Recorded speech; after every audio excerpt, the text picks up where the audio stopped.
लातूर जिल्हा परिषदेच्या 59 जागांसाठी आणि जिल्ह्यातील 10 पंचायत समितीच्या एकूण 118 जागांसाठी निवडणुकीची रणधुमाळी सध्या सुरू आहे। तर या निवडणुकीमध्ये जिल्ह्यातील काही ठिकाणी भाजपने अजित पवारांच्या राष्ट्रवादीशी आणि एका ठिकाणी शिंदेंच्या शिवसेनेसोबत युती केली आहे। जिल्ह्यातील उदगीर, अहमदपूर आणि जळकोट तालुक्यात भाजपने राष्ट्रवादीसोबत युती केली आहे। औसा तालुक्यामध्ये शिंदेंच्या शिवसेनेला जिल्हा परिषदेची एक जागा देण्यात आली। लातूर जिल्ह्यातील 4 तालुके वगळता इतर 6 तालुक्यांमध्ये भाजप स्वबळावर निवडणूक लढवणार असल्याची माहिती भाजपचे नेते आणि माजी मंत्री बसवराज पाटील मुरुमकर यांनी दिली।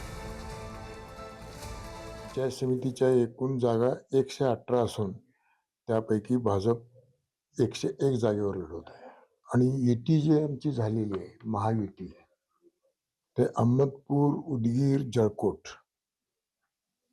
या राष्ट्रवादी काँग्रेस अजित पवार गटासोबत युती झालेली असून जिल्हा परिषदच्या 8 जागा व पंचायत समितीच्या 17 जागा देण्यात आलेल्या आहेत आणि बाकीच्या या सर्व जागेवर आपण भारतीय जनता पक्ष लढवत आहे। त्याच्यामध्ये औशामध्ये शिंदे सेनेला एक जागा आम्ही मदन सुरीची दिलेली आहे।